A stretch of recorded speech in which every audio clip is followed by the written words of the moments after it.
It's important to have a passion for the topic and a well-thought-out path for the project, and not to hurry nor to be afraid to have your peers review the manuscripts first. Even the most popular selling authors list name after name in their acknowledgments.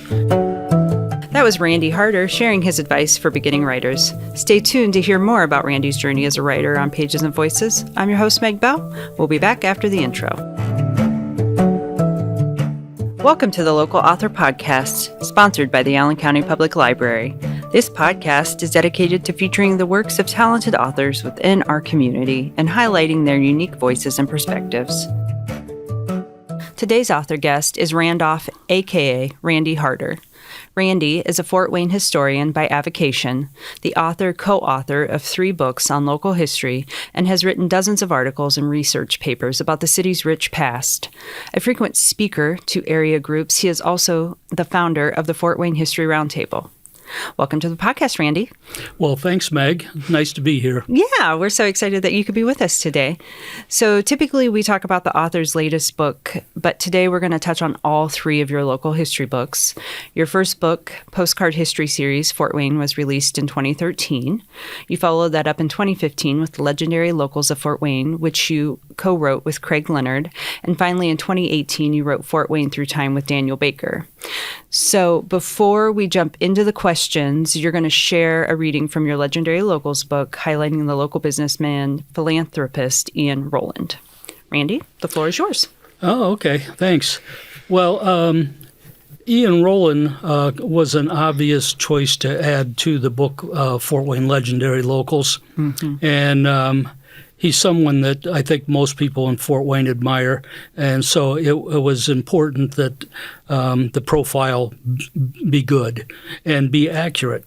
The process that I used in doing all of the profiles for people that were still living, and that was about half of the 194 people that are profiled in the book, is that I would research and write the profile, find an image that I wanted to use, and then contact the person, tell them what the project was, send them the image I was planning on using, and the profile that I had written, and ask them to review it to make sure I hadn't made any mistakes. So this is what I ended up with. So Ian M. Rowland, a native of Fort Wayne, Ian Rowland graduated from Northside High School and went on to DePauw and then the University of Michigan, where he received his M.A. in actuarial mathematics in 1956. During his college years, his father, through a friend, was able to get him a summer job working at Lincoln National Life Insurance Company. A few years earlier, as a teenager, while at Oakwood Park Summer Camp at Lake Wawasee, he met and took a shine to young Miriam Mimi Flickinger of Kendallville, whom he married in 1955. Together they raised 5 children. To say these 2 events would forever change the Lincoln, as he called it, and the city of Fort Wayne would certainly be an understatement. Ian started full-time at Lincoln in 1956, became a senior vice president in 1973, president in 1975, and was the CEO from 1977 until his retirement in 1998. Rowland was able to make his largest early impact when in 1966, then CEO Henry Rood asked him to develop a veritable annuity product, creating not only something new for the company, but for the insurance industry as well. This product resulted in an explosion in growth through the years, and now 50 years later, variable annuities are the largest business unit in the company.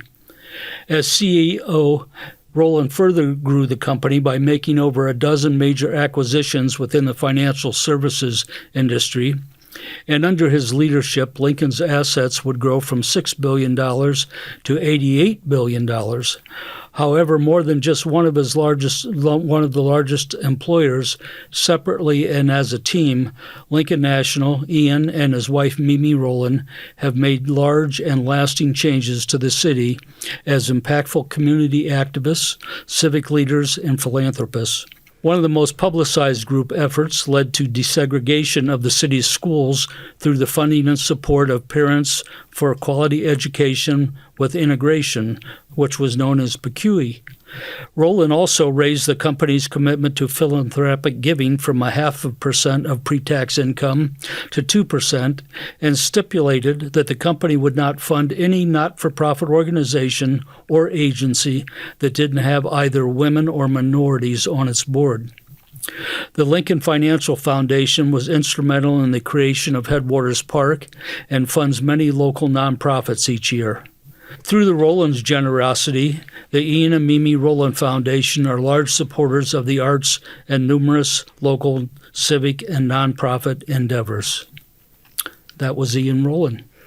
I listen, I'm really glad you shared that. I obviously know who he is because we have the Ian Rowland Center here at the main location with all the Lincoln items in it. But I had no idea all of those things about him. So thanks for filling me in. Yeah. Well, he was good fun to do. And I knew his daughter, Carol, slightly, so when I'd finished with his profile, I contacted her and asked her if she would mind sharing her dad's email address. And I was pleased to see that, like me, he was still on AOL. but at any rate, she gave me his email address and said, they're down in Florida at their winter place, and you can email him there, and he'll get back to you, I'm sure. And so I emailed him, and I'll tell you, 20 minutes later, I got an email back from him thanking me for including him in the project and just asking me to make one minor change where I had made a mistake in something I was saying about him, and that was it. So that's fantastic. A wonderful individual. Yeah, absolutely. And the city was lucky to have him. It sounds like he made a lot of great changes, so absolutely. So I want to jump into the questions. What was your catalyst for writing your first book on local history, which was the Postcards History Series, correct? Yes, that's right. Well, it's funny. I had been a longtime customer at Hyde Brothers Books, and I was in there one day, and Joel Hyde was manning the place.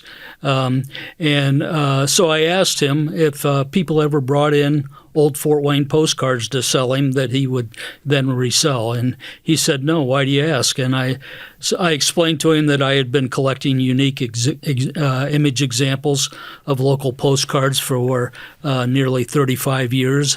I had over 2,000 different examples. And he said, that's a book. I laughed out loud, but then decided to see if anybody actually published such things. Yeah. Okay. And so you have all of those? They included all of your postcards in here? No. The postcard history book has around, I think, 225 different postcard images, which I then researched the buildings and what was in the scene and wrote captions for each of the images. Sure. And I've seen more of the postcards because you bring them here and display them at the library. Yeah. And in fact, this is almost embarrassing to say, but I'm up over 5,000 different Fort Wayne postcards now. And that's impressive. Yeah. And my wife and I have donated them to the genealogy department here at the library. So, and yet I still continue to collect.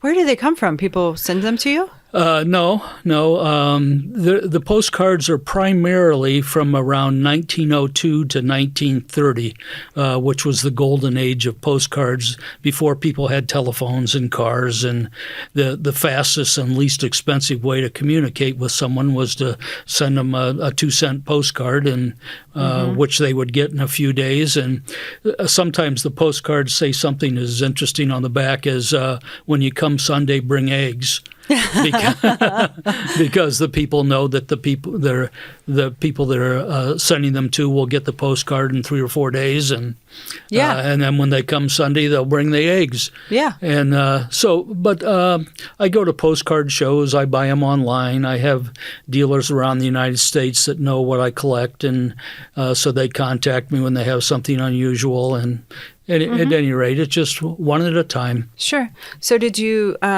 think about it once you had that conversation at Hyde Brothers? Did you think about it long before you actually started doing anything about it? No, actually, I didn't. I had retired early from a career in North American sales and marketing, and I was a volunteer business mentor for SCORE, and I was looking for a local history project to do, and this sounded perfect. I'd been, I guess, a Fort Wayne history nerd since about 1976, and so I had written a lot of things over the years, small articles and pieces for different publications, and so I found that Arcadia Books had a local postcard history series, and so I contacted them, and that's how it came about. It was a lot of work, but I enjoyed the research, and I was at the time happy with the finished product. Now, as I look back at it, it could have been more polished, but it was my first go at it. Sure. Yeah, you were learning. Yeah. So you've written, as you mentioned, you've written widely, not just books. Do you have a favorite piece that you've written? Oh, wow. Well, I think most authors would say my last book. What's fresh in their memories? That's right, and what you're trying to sell. Which I'm not trying to sell anything, but I had researched and written about 50 pieces for Fort Wayne Reader newspaper, and I really enjoyed doing those. But it's true for me. My favorite project was the last one, which was Fort Wayne Through Time, which Dan Baker and I did. Mm-hmm. Dan is a wonderful, meticulous photographer, and it was a real joy to work with him. And part of the fun in doing that project was the number of photographs we were replicating that were images that had been taken years previously from the tops of a number of downtown buildings. Mm-hmm. And we got lucky in that every case the current owners of the buildings allowed us up on their roofs so that we could take the picture, or I should say Dan could take the picture. And that was a real fun experience. But we were up on top of Lincoln Tower, the old Anthony Wayne Bank, One Summit Square, St. Joe Hospital, Three Rivers Apartments, on the roof of the Russo Center, on top of Lincoln Life, and on top of the courthouse dome. And, oh, wow. Yeah. I have to say I'm not interested in making that dome climb again. No, yeah. No. And even then, I didn't have the nerve to exit the small hatch that's underneath Miss Liberty and get out, which fortunately Dan did.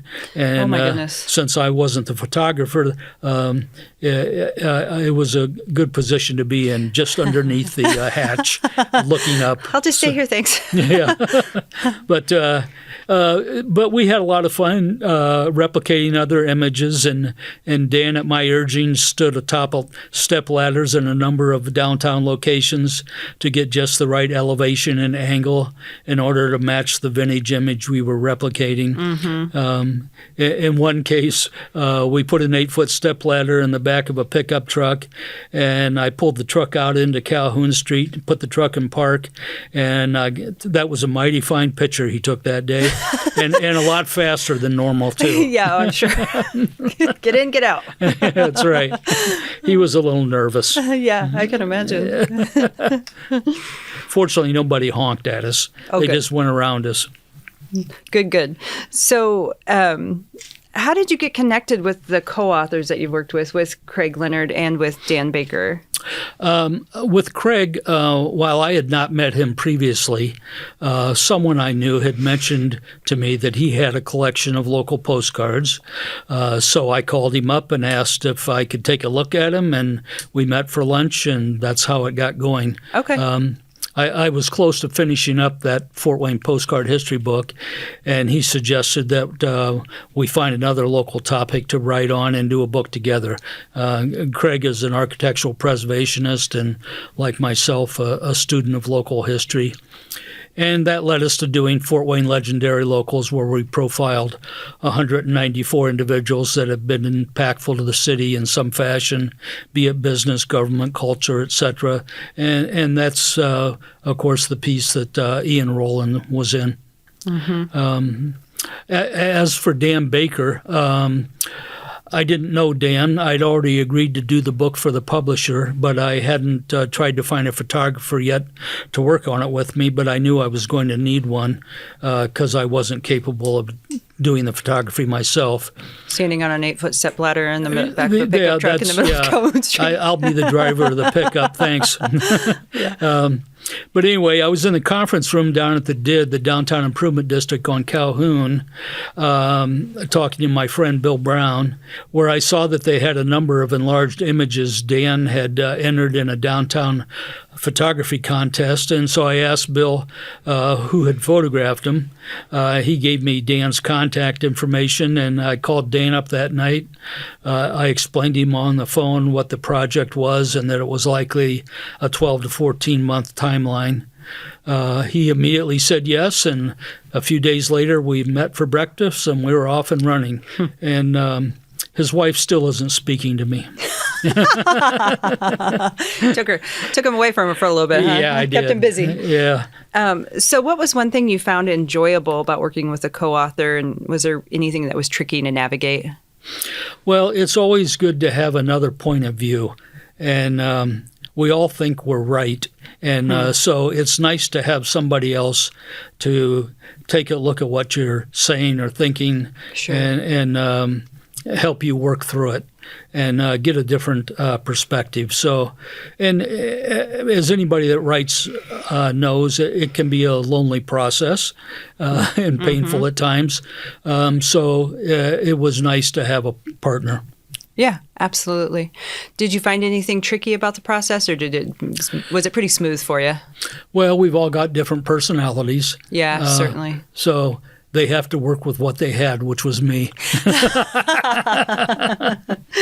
I think you'd bring a lot of joy and fun to it, so I think I'd have fun. So in the legendary locals of Fort Wayne, how did you choose which people to highlight? That's a great question. First of all, Craig Leonard and I sat down and we made lists of potential people that were important to the development of Fort Wayne, both back in the day, starting with Little Turtle and coming right up to contemporary people like Ian Rowland again. And then we looked for some people who could give us help with some of the other segments. For example, Mike Cahill, who was at the time CEO of Tower Bank, helped me develop a list of business leaders. Newspaperman Kevin Leininger looked at our list and added some names, as did John Beatty here in the genealogy department. Sports writer Blake Sebring suggested a number of athletes that had had outstanding local careers to add. And it was definitely one of those that takes a family projects. Once we had the final list put together, it took about 6 months to track down images of each person we wanted to profile. And we were fortunate that we had support and access to the archives of the Journal-Gazette, the News Sentinel, the History Center, the Allen County Public Library, Arch, and additionally quite a large number of images were supplied by local companies and organizations whose founders we were profiling. And examples of that would be Ray Magnet Wire gave us an image of Victor Ray, Hagerman Construction of Ted Hagerman, Kelly Automotive, Jim Kelly. Do It Best for founder Arnold Gerberding. Hall's Restaurants gave us an image of Don Hall. Sweetwater, Chuck Sirach, Ash Brokerage, Tim Ash, and the list goes on. But at any rate, about 75 of the images were collected from direct sources like those. And of course, this entailed many hours of setting up appointments with the right people and driving to different businesses and headquarters and people's homes with my laptop and flatbed scanner copying the images. It was a great experience, and as a result, I was able to meet a lot of interesting folks, and the research was, as always, very interesting too. Yeah, sounds like it was a group effort. Yeah, it was. And, and on the book Fort Wayne Through Time, Dan and I looked through thousands of images from a wide variety of sources, trying to determine which would be most interesting to see replicated using the contemporary scene. and we painfully narrowed those down to 200 good possibilities, and then scouted the sites to see what those same scenes look like today, utilizing the same camera angles as the vintage photographs. And we eventually landed on 86 sets of before and after images that we used in the book, so we actually ended up with 172 images total. It was very time-consuming, to say the least, but at the same time, it was a lot of fun. And then, of course, the research and writing had to start, which fortunately Dan lent a hand with too. Mm-hmm. So, reading the acknowledgement section, this group of people you had a lot of support while compiling the information. So how did you build such a qualified group of people? Like, I was reading through that and I recognize a ton of names in there, but it's really no secret. You just have to put yourself out there and ask for a hand, which I found most people are more than willing to give. And when you've made it your business to spend countless hours thoroughly researching and learning something interesting, you're also generally happy to share it with other like-minded folks. And I think most people by nature are helpful. Yeah, I think you're right. So is there a local history mystery you've never been able to solve? Well, funny you should ask. I have one that I've never been able to solve. I have dug through photos and photos and photos trying to find a picture of the Brackenridge House, which was the first library. Yes. And I have never been able to find it. I think they took pictures of every other corner in Fort Wayne at that time, but not the one I want. Yeah. Well, it's interesting. The Brackenridge House, for folks that don't know, sat at the southwest corner of Webster and Wayne, and it's where the Carnegie Library was then built. And of course, as you mentioned, now our beautiful main Allen County Public Library sits. But for me, likely the two biggest local history mysteries in my mind are one on the outside of the courthouse that was downtown prior to our current courthouse, and it sat in the exact same place, which is generally called, by the year it was completed, the 1862 courthouse is what it's referred to as. There were two large niches in the facades, one on the north side of the building and one on the south side. And one of them had a larger-than-life-size statue of George Washington, and on the other side, a larger-than-life statue of Anthony Wayne. And photographs of these exist. However, nobody seems to have recorded what became of the statues when the building was raised in 1896. And quite a number of us have tried to figure that out over the years, and it's just it's a real mystery that two great statues of George Washington, that's who sent Anthony Wayne to Fort Wayne to build the fort, and Anthony Wayne himself have disappeared somehow back in 1896. The other mystery that has always been one that I've tried to find out about and to look into is that the 1896 courthouse didn't take up the whole block like our current courthouse did. And so on one corner was a large gazebo. And on top of they had a fountain underneath, a drinking fountain. And on top of the gazebo was a copper eagle that was about 3 feet tall, it appears from the images. And we know from newspaper accounts that the gazebo was moved to Sweeney Park in 1897 in preparation for building our new /current courthouse. And we also have images of the gazebo sitting there in Sweeney Park as late as 1908. And it would be easy to assume that the gazebo, whose fancy support legs appear to be made of cast iron, would have deteriorated over time. But it's hard to imagine the copper eagle would have been destroyed. Were it today, I'd say it's in somebody's man cave. But we've always lived in a transient society. And like a lot of artifacts from societies around the world, it's probably now somewhere else and owned by someone who doesn't very possibly know even where it came from. Yeah, absolutely. That's really interesting. Yeah, but it would be a really cool artifact to have on display somewhere. Yeah, absolutely. So have you solved any local history mysteries? Well, now,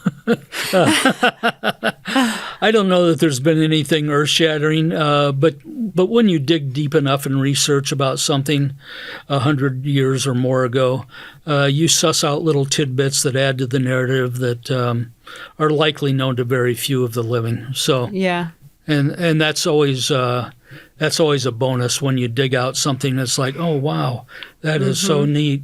I'm going to add that, and so you do. And then now you've shared it with anyone who cares to read your books. Yeah, absolutely. Yeah, good fun. Yeah, I love that. Is there a local history book that should be required reading for Fort Wayne residents? Well, actually, there's 3 of them, and I wrote or co-wrote them. No. I knew you were going to say that. I set it up. Thanks. I appreciate the help. Well, some history books are not readable in the novel sense of the word, but the Fort Wayne History Bible, so to speak, was written by historian Bert Griswold in 1917, and it's quite the tome at over 700 pages of small print, but a wonderful resource, is indexed and is not only here at the Allen County Public Library, but has been digitized and it's online as well. I've read through it twice over the years and gone back and referred to it hundreds of times. And so I guess that would be required reading if you had sufficient interest.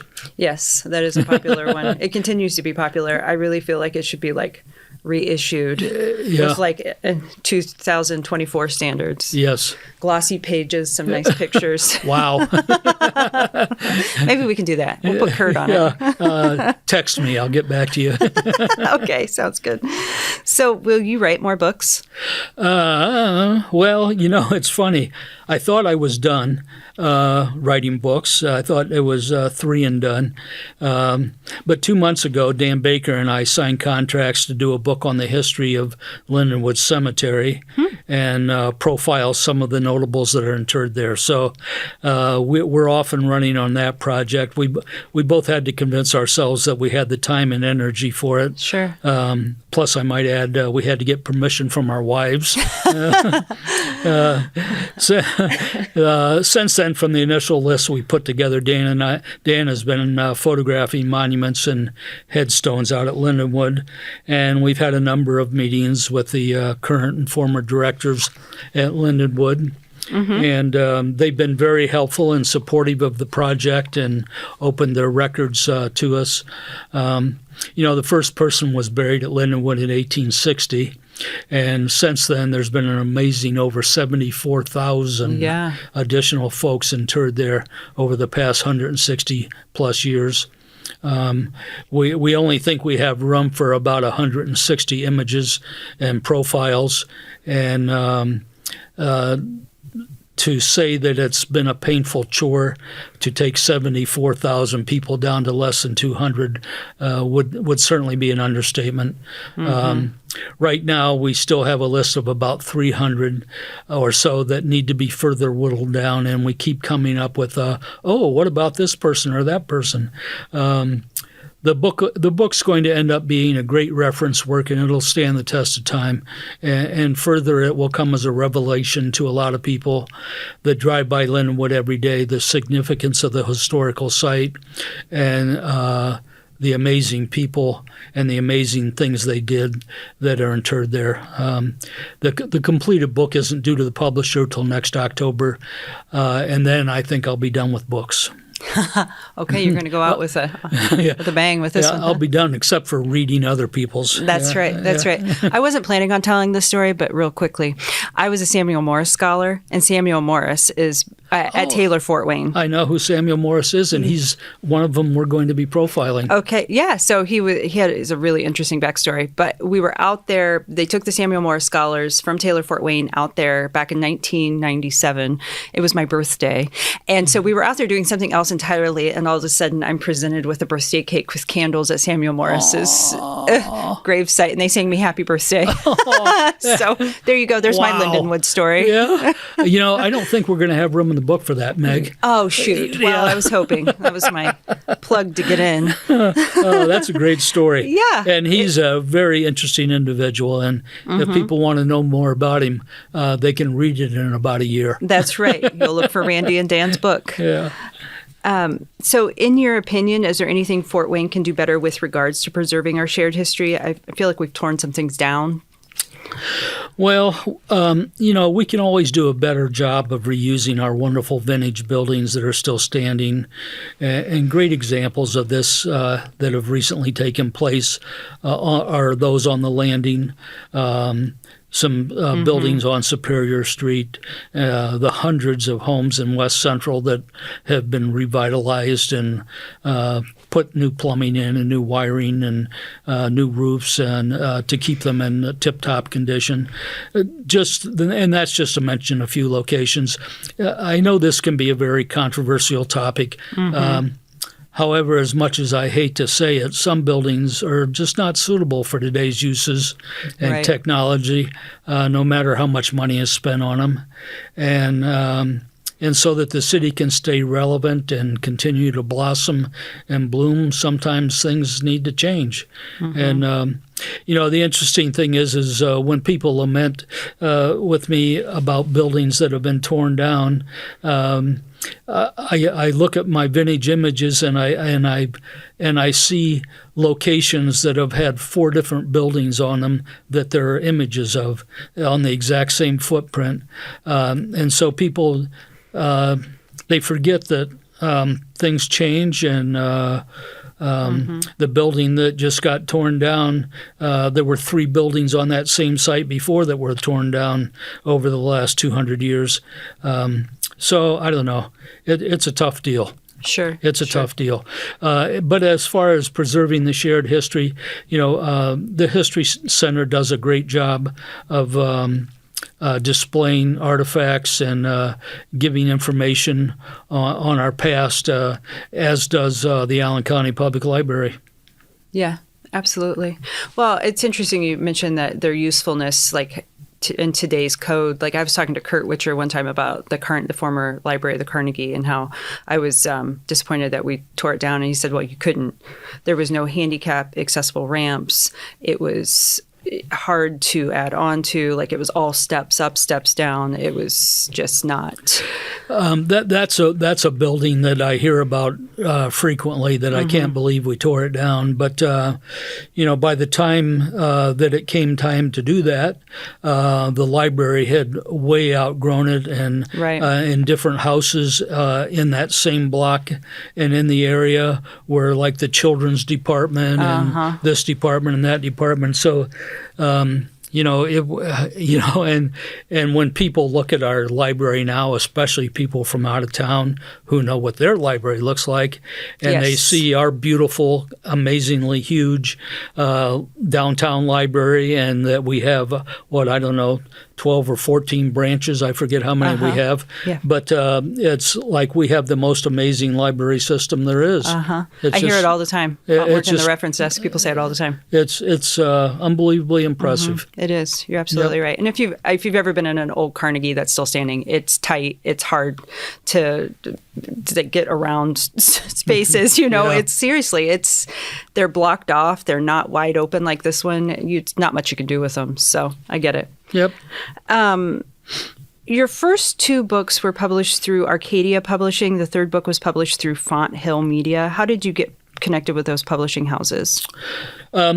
Yeah, the first two books were done for Arcadia because when I was looking for a publisher that would possibly publish a postcard history book, that's who I came across. And then they had a series on legendary locals for different cities, and they asked me if I'd be interested in doing one on Fort Wayne, and so I of course said yes.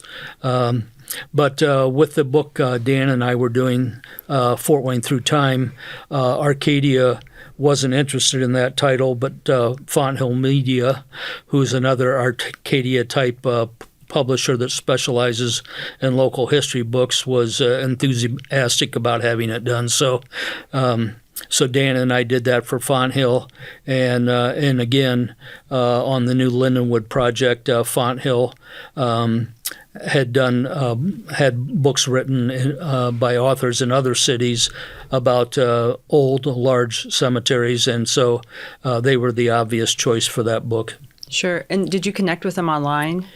Yeah, I connected with them online, and they have a process they want you to go through as to whether or not they want you to do the book. They want to know other things you've written. Mm-hmm. They want examples of that.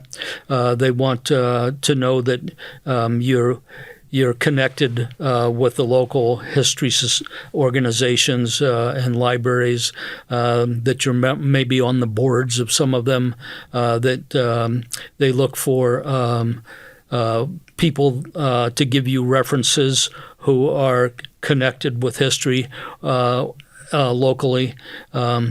Yeah, they ask a lot of questions, and they want to be sure there's a market for the book. They don't want you writing a book for a city that's so small they'll only ever sell 50 of them, because at the end of the day, they're in the business of selling books. Yeah, absolutely. So you contacted them on the first one, but did you say they contacted you about the other one? Yes, on Legendary Locals, they contacted me. That's a nice pat on the back. They must have liked what you'd done with it was nice. It was nice, and I really wasn't looking again for another project because I've always got them stacked up, so yeah. Yeah, sure. Yeah, it came along, and so there you go. Okay, so they are strictly local history publishers. Yes, that's correct. These publishers, Fonthill and Arcadia, wouldn't generally do a book about, say, U.S. architecture, but they might do one on Indianapolis architecture. They keep it local. Yeah, I saw a neat feature on the Arcadia Publishing website where you could go in and enter a zip code, and they'll give you the books that have been written about that area or close to that area. Absolutely, and that's in both publishers' cases. They publish local. Mm-hmm. Yeah. Do they provide an editor? Yeah, they do. I wasn't confident in my own writing abilities, and so on the first two books, I had somebody local edit them after I was done and put the commas in the right places. Sure. Faith Van Gilder did the legend. Faith. Yeah, she did the Legendary Locals book, and Amber Foster, which is now Amber Boutheau, she did the postcard history book, and made me look good. Thank you, ladies. Yeah, thank you, ladies. Dan and I kind of jointly beat up our Fort Wayne Through Time book, and it's obvious that he was a lot better English student than I was, so he made us look good. Thank you, Dan. Yeah.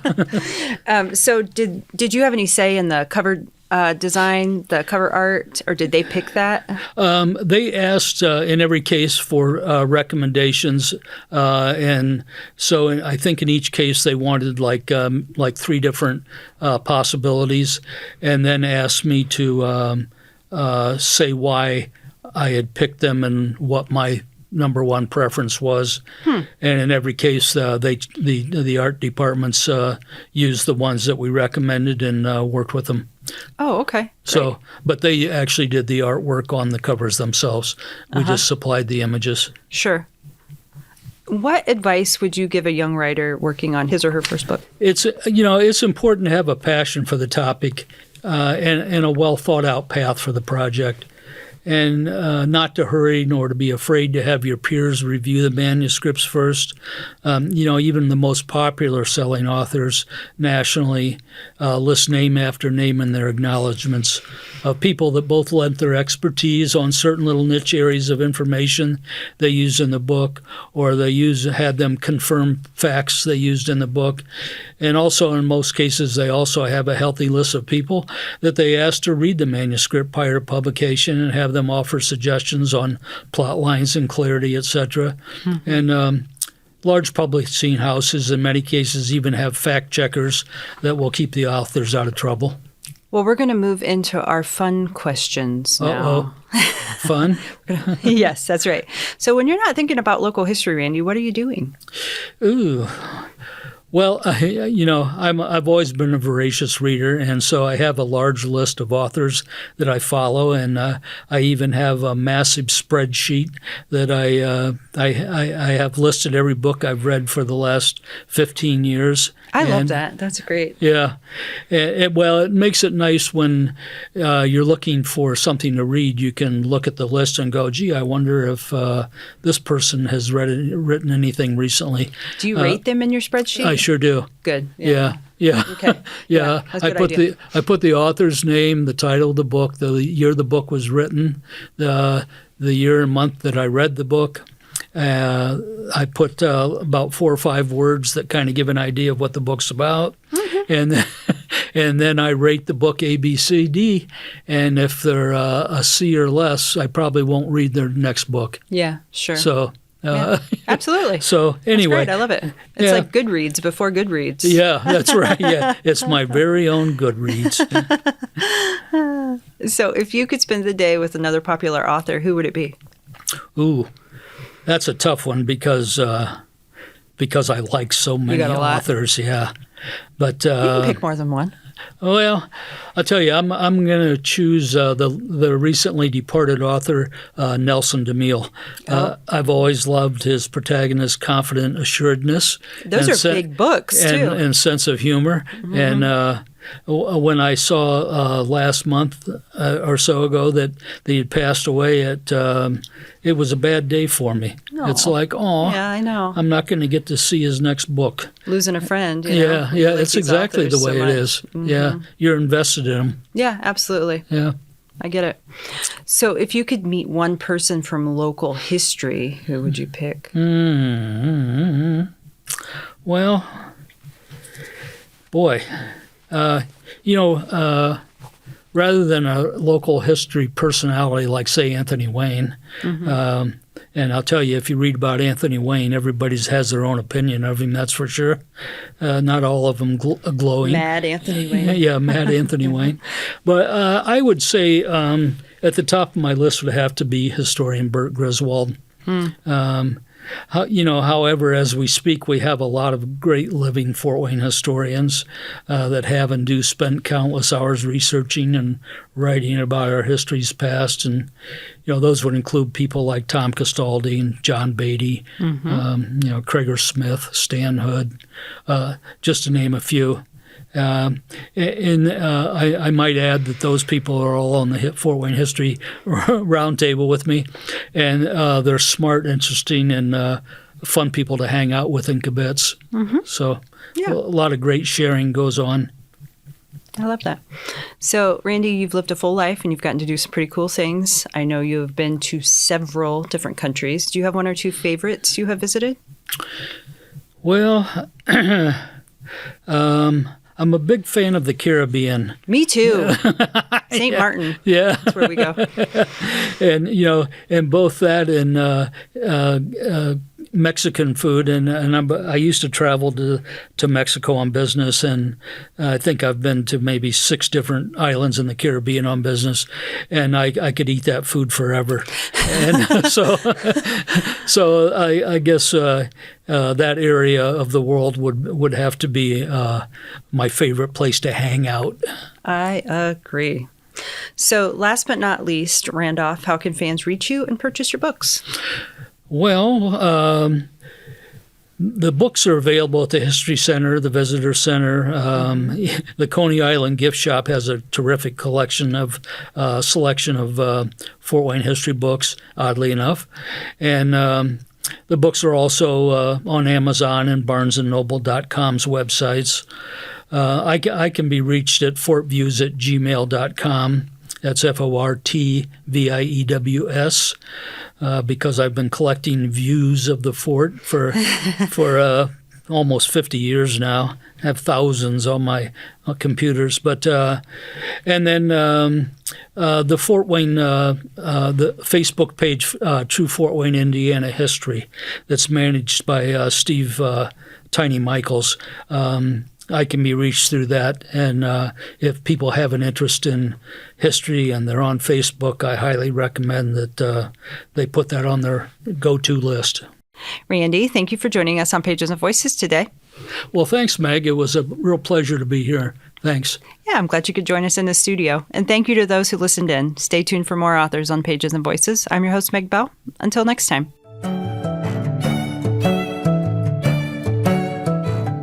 Thank you for joining us on Pages and Voices, a source for local authors and their stories. From the studios of Access Fort Wayne at the Allen County Public Library in downtown Fort Wayne, Indiana, I'm your host, Meg Bell. A special thank you to Kay Gregg for her work engineering and editing this episode. We've explored fascinating stories and insightful discussions today, but our journey doesn't end here. Find more episodes of Pages and Voices wherever you listen to podcasts. Stay tuned for more inspiring conversations with the area's authors and their insights into the written word. Until next time, keep turning the pages, and we look forward to welcoming you back soon.